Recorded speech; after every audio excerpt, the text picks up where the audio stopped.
When I think about my experience as a teacher and a student, I can't help but compare it to offense and defense in the game of basketball. In a traditional model, when teaching, the teacher is always on offense. She is in control of what happens in the classroom. She is making the plays, and she has most of the power. A student is always on defense, only reacting to the decisions the teacher has already made. When in the position of student and teacher, in the common practice of student teaching, it is a constant struggle between offense and defense and can be an incredibly confusing, conflicting, and frustrating place. I want to be the teacher that speaks at my students' graduation because they wouldn't think of anyone else better to do the job. I am not a teacher. I want to be strong in my content and even more sound in my pedagogy. I cannot see myself handing out flashcards or giving quizzes. Having the power to influence so many lives is a special thing that not many people get a chance to do on a daily basis. If knowledge is power, then I hope that I have the knowledge to show what kind of power there is. Classroom dynamics will always change, and keeping my classroom culturally relevant will always be a priority. I'm not a teacher because I'd rather be out in front of the desk than behind it. Teachers have the ability to look into the past, see what works for students, what doesn't work for students, and make changes for the betterment of all. I am not a teacher because I do not believe that we need a teacher anymore. Well, at least not a teacher in the traditional way that we've come to know them. Instead, I believe there's something else coming to educate our students, something else that we can be. It's off in the distance, just barely there, but if you squint just hard enough, you can make it out. And I want to become that when it comes to Rise. A teacher plays offense in the classroom, and she gets all the glory.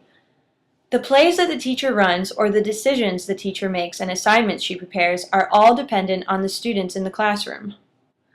Like in basketball, the offense is determined by the type of defense, so the teacher runs the plays based on the strengths and weaknesses of the students. Her goal is to best reach her students by reading the defense.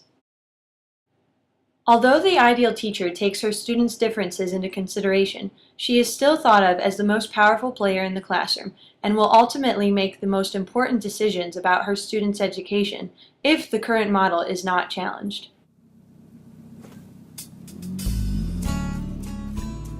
Nine different schools in 9 different years.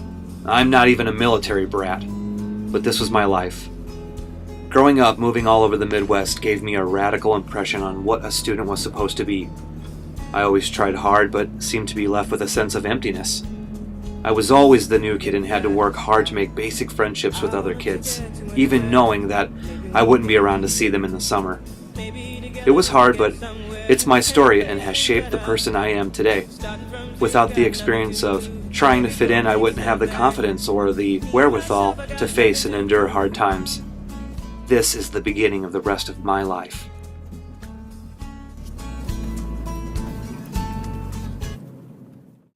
Unlike the teacher, the student has fewer decisions to make about her own education. In keeping with the basketball analogy, the student is constantly playing defense. Her only option is to react to the decisions that the teacher has already made. Why am I dumbing myself down? In his own defense, the student would only work hard when something is in her zone, either appealing to her or in line with her ability.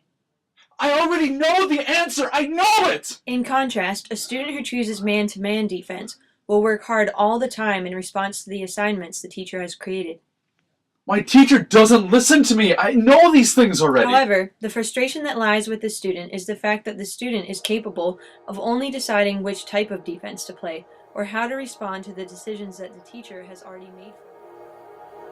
Hooks, Latson Billings, Rosenblatt, and others ring in my head like an alarm clock with only a snooze button. I cannot stop the incessant ringing. You see, I know why. I know how. You keep telling me to pay cultural relevance to my students? Then, teacher, pay some cultural relevance to me. Stop classroom managing my ass.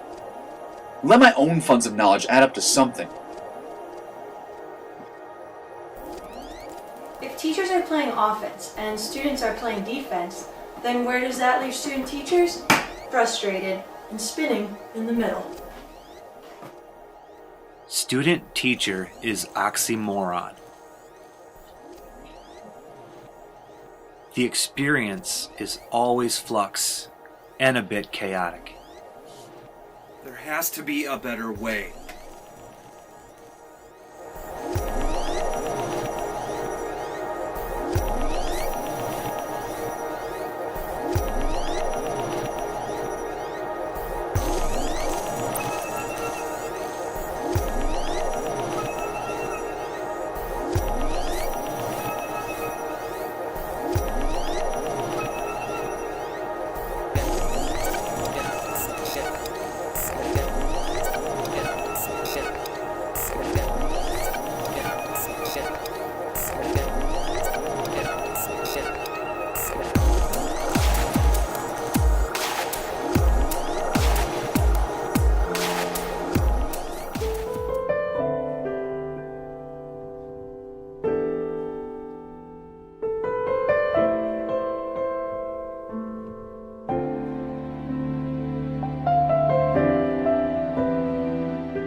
The present looks bright as I have worked with you all for the past year. No matter where we all end up, I know we will all have a chance to change the future.